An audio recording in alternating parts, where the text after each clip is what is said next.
اب خبریں تفصیل سے۔ B J P leader Ram Madhav نے یقین ظاہر کیا ہے کہ اب جموں کشمیر ترقی کی راہ پر تیزی سے آگے بڑھے گا۔ رام مادھو نے کہا کہ حکومت کی تمام وزارتیں جموں کشمیر اور لداخ کی ترقی پر خاص توجہ دیں گی۔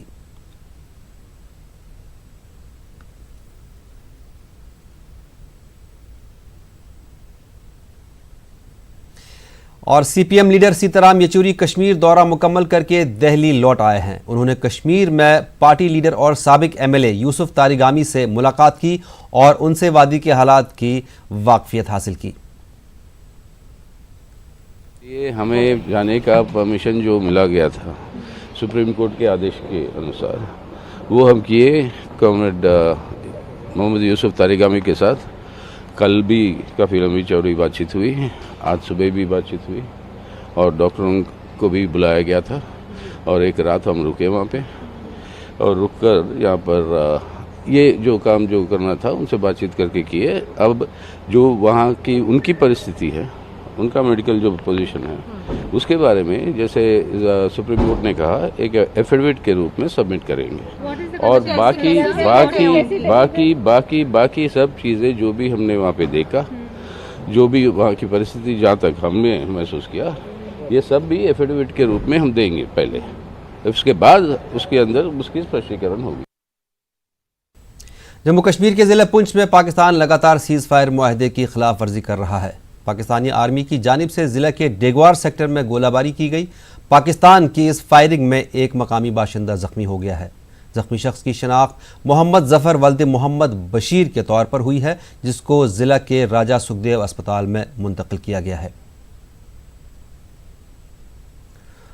اور اب بات کرتے ہیں وادی کشمیر کے کئی علاقوں کے ساتھ ساتھ آج سری نگر میں بھی دوبارہ بندشیں عائد کی گئی ہیں۔ یہ بندشیں جمعے کے پیش نظر لگائی گئی ہیں۔ سری نگر کے کئی خارجی اور داخلی راستوں کو خاردار تاروں سے سیل کیا گیا ہے۔ لا اینڈ آرڈر کو برقرار رکھنے کے لیے شہر خاص کے کئی علاقوں میں سیکیورٹی فورسز کی بھاری تعیناتی عمل میں لائی گئی ہے۔ ادھر وادی میں 26ویں روز بھی مواصلاتی نظام ٹھپ ہے۔ لوگوں کو کافی مشکلات کا سامنا کرنا پڑ رہا ہے، اور سری نگر کے حالات کے بارے میں اس وقت ہم جانکاری لیں گے ہمارے نمائندے شبیر سے۔ شبیر، آج سری نگر اور کل ملا کے کشمیر کے کیا حالات ہیں؟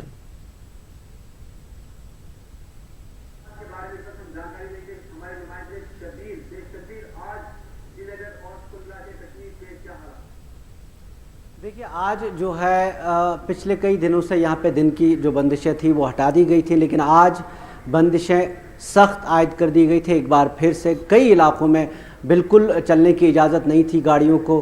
چھانپورہ کی بات کریں، اگر آپ اپ ٹاؤن کی بات کریں، ان علاقوں میں کافی نرمی برتی گئی تھی اور بالکل بندشیں ہٹا دی گئی تھیں پچھلے دنوں، لیکن آج بہت سخت بندشیں عائد کی گئی تھی۔ کئی علاقوں سے بالکل چلنے کی اجازت تک نہیں تھی۔ یہ کہا گیا کہ جمعے کے بنسبت یہ اقدامات اٹھائے گئے تھے، لیکن اگر ہم دیکھیں پچھلا جمعہ بھی تھا امیجیٹلی، اگر ہم دیکھیں اس دن بھی اتنی سختی نہیں تھی۔ آج بندشیں کافی سخت کی گئی تھیں، اور جہاں تک مواصلات کا تعلق ہے تو مواصلات کے تعلق سے صرف لینڈ لائنز کے بارے میں یہ خبر آئی ہے کہ کئی علاقوں میں، کچھ اور علاقوں میں لینڈ لائنز کھولی گئی ہیں، لیکن ابھی کئی علاقے ہیں سری نگر شہر میں بھی جہاں پہ لینڈ لائنز ابھی بھی نہیں چلتی۔ گوہر شبیر، چونکہ آپ نے خود ہی کہا کہ پچھلے جمعے کو اتنی پابندیاں، اتنی سختیاں نہیں تھی، تو آخر ایسے کیا انپٹس تھے یا ایسا کیا خدشہ تھا حکومت کو جو اس بار اس جمعے کو ان کو یہ پابندیاں لگانی پڑی؟ فی الحال تو موبائل بھی بند ہے، انٹرنیٹ بھی بند ہے، تو افواہوں کے پھیلنے کا کوئی خاص ذریعہ بھی نہیں ہے، تو آخر ایسی کیا وجہ رہی آج؟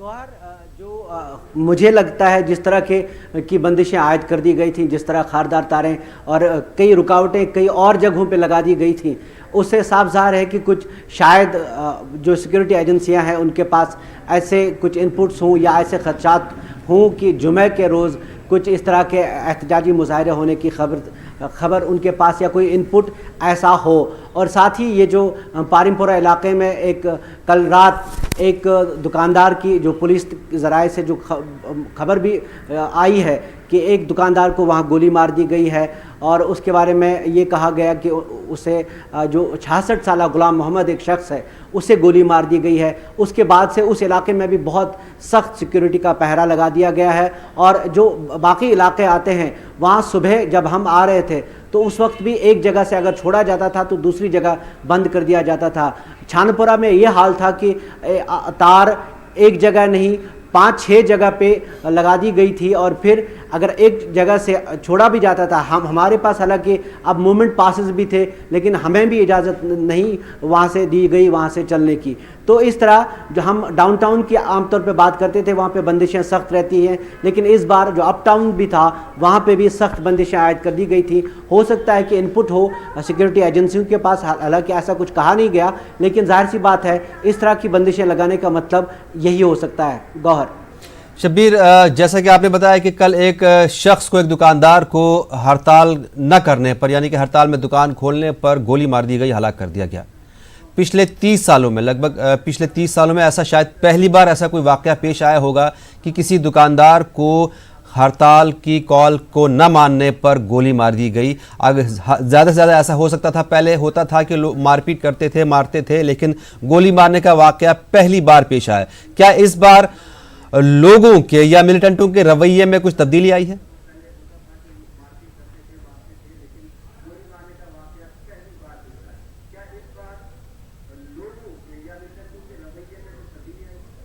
دیکھیے گوہر, گولی مار دی گئی دکاندار کو یہ ہم جانتے ہیں, پولیس کے ذرائع سے معلوم ہوا, یہ پتہ چلا ہے وہاں جانے کی کوئی گنجائش نظر نہیں آئی. اسپاٹ پہ کیا صورتحال ہے آپ جانتے ہیں کہ میڈیا کے تئیں کس طرح کا رویہ آج کل یہاں پہ ہے. بہت لوگ ناراض ہیں میڈیا سے کئی چیزوں کو لے کر, لیکن اب یہ کال جس طرح آپ بات کر رہے ہیں کال کسی طرح کی نہیں ہے. ہڑتال کی کال کسی بھی تنظیم نے, عام طور پہ علیحدگی پسند تنظیمیں یہاں پہ ہڑتال کی کال دیتی تھیں لیکن وہ کسی طرح کی کال نہیں ہے. ہاں اتنی خبریں آئی ہے کہ کئی جگہوں پہ پوسٹر چھپے تھے یا کئی جگہ پہ لوگ آئے, کچھ لوگ آئے اور انہوں نے وہاں پہ بتا دیا کہ دکانیں نہ کھولیں اور اس طرح کی خبریں ہیں. گورنر نے پریس کانفرنس میں ایک دن پہلے کہا کہ یہ جو پیٹرول پمپ کے اونرز ہیں انہیں لوگ ملیٹنٹ آئے تھے اور انہیں کہا گیا تھا کہ آپ پیٹرول پمپ نہ کھولیں, لیکن جو ہڑتال کی کال اس طرح کی نہیں ہے کہ کسی علیحدگی پسندوں نے ہڑتال کی کال دی تھی. ماضی میں ایسے واقعات نہیں ہوئے کہ کسی کو گولی مار دی گئی لیکن ایسے واقعات پیش آئے. پولیس نے 2 دن پہلے ہی ایک واقعہ پتھراؤ کے تعلق سے بتا دیا کہ ایک دکاندار کو پتھر لگا اننت ناگ علاقے میں اور وہ مارا گیا. تو ہم اس کو کس طرح لے لیں, کیونکہ ہمارے پاس ذرائع نہیں ہے, ہمارے پاس اب موبائل فون بھی نہیں ہے, تو پولیس کا جو ورژن ہے وہ ہم بتا سکتے ہیں. ایک صحافی کے طور پہ انڈیپینڈنٹ ہم اس کی تحقیقات کریں اس کے بارے میں وہ نہیں ہو پا رہی ہے, چونکہ ایک طرفہ خبریں چل رہی ہیں اور جہاں تک تعلق ہے جہاں ہم جا سکتے ہیں خود پتہ کر سکتے ہیں وہ ہم بتا سکتے ہیں. وہ اتنا ہے, صرف یہ پتہ ہمیں چلا ہے کہ وہ دکاندار تھا, 66 سال ان کی عمر تھی اور انہیں گولی مار دی گئی ہے. شبیر, آج بندشوں کا 26واں دن ہے, لوگوں کو گھروں میں محصور رکھا گیا ہے, لوگ گھروں میں بند ہیں, خاص کر کے شہر خاص میں.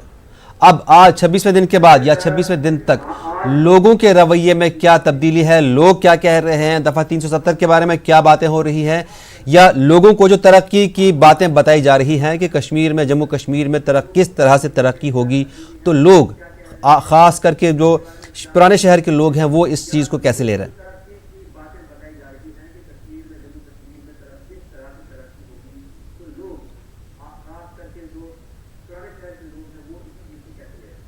دیکھیے, جہاں تک لوگوں کا ایکسپریشن کا تعلق ہے کہ وہ کیا کہتے ہیں دفعہ 370 کے بارے میں, تو مجھے لگتا ہے کہ وہ آپ کو صاف ظاہر دکھتا ہے کیونکہ دکانیں بند ہیں, نجی ٹرانسپورٹ نہیں ہے, بچوں کو حالانکہ سرکار نے اسکول کھولے ہیں لیکن بچوں کو والدین اسکول نہیں بھیجتے. اگر آپ اس کو ایکسپریشن مانیں تو لوگ ان کی ایکسپریشن آپ کو ظاہر سی بات ہے جو وہ کہنا چاہتے ہیں وہ اسی طریقے سے کہتے ہیں. کئی جگہ پہ چٹپٹ پتھراؤ کے واقعات ہوئے ہیں. آج صبح جب ہم دفتر آ رہے تھے تو چھانپورہ میں ایک شخص کو ہم نے کچھ پتھر چلاتے دیکھا. کل شام کا ایک واقعہ ہے جو بائی پاس ہے, بائی پاس پہ میں بھی پتھراؤ کا ایک واقعہ پیش آیا. اس طرح کے واقعات بھی پیش آئے ہیں. اب اسے آپ ایکسپریشن سمجھیں, ایک غصہ سمجھیں تو وہ ظاہر سی بات ہے, لوگ باہر نہیں نکل اس کے باوجود کہ سرکار نے بندشیں دن کی ہٹا دی تھیں. آج کے دن کو اگر ہم چھوڑ دیں تو پچھلے دن کا کرفیو تقریباً بہت سارے علاقوں میں, بہت ہی کم علاقے ایسے رہے تھے جہاں پہ جو دن کی بندشیں رکھ دی گئی تھی, باقی ہٹا دی گئی تھی. اس کے باوجود لوگوں نے دکانیں نہیں کھولی, دکانیں بند رہی, تمام کاروباری ادارے بند ہیں, اسکول بند ہیں, اور جو عوامی ٹرانسپورٹ ہے وہ بند ہیں. کچھ ٹھیلے والے آپ کو ضرور نظر آئیں گے, لیکن عام جو صورتحال ہے وہ یہ ہے. اگر آپ اس کو ایکسپریشن مانیں, لوگوں کا ایک طرح کا غصہ مانیں, تو آپ اس سے ظاہر ہے مان سکتے ہیں. جہاں تک گورنمنٹ کا تعلق ہے, گورنمنٹ نے جو پریس کانفرنس پرسوں ہوئی, جو گورنر نے صاحب کہہ دیا کہ 50,000 جابز دینے والے ہیں. ایک خاص بات یہ کی کہ جو جموں کشمیر کا تشخص ہے, جو یہاں کی تہذیب ہے, یہاں کی زبان ہے, یہاں کا مذہب ہے, اس کو تحفظ دیا جائے گا. اور کئی طرح کی باتیں ہوئی. یہاں ترقی کے بڑے بڑے پروجیکٹ آئیں گے, یہاں پہ ایک بڑا پیکیج مرکز سے آنے والا ہے. اس کا اثر ہمیں تب دکھائی دے گا جب حالات معمول کی طرف آنے لگیں گے. اور معمول حالات اب تب کہہ سکتے ہیں جب شہر میں وہی حالات پیدا ہوں گے جو 370 ہٹائے جانے کے اعلان سے پہلے تھے. جب وہ حالات پہنچیں گے تب ہم یہ کہہ سکتے ہیں کہ سرکار کی طرف سے جو اعلانات ہوئے ہیں یا جو کام کیا جانے والا یا ابھی جو شروع ہونے والا ہے اس کو لوگ مثبت طریقے سے لے رہے ہیں. تب تک ہمیں انتظار کرنا پڑے گا, اور ہمیں بھی سرکار جس طرح کہتی ہے ہم صبر سے کام لیں گے, ہمیں بھی صبر سے کام لینا پڑے گا. ہم بھی کسی کنکلوژن کی طرف, کسی نتیجے کی طرف رش ہمیں بھی نہیں کرنا چاہیے. گوہر, بہت شکریہ شبیر اس تمام جانکاری کے لیے. آپ سے مزید بھی جانکاری لیتے رہیں گے.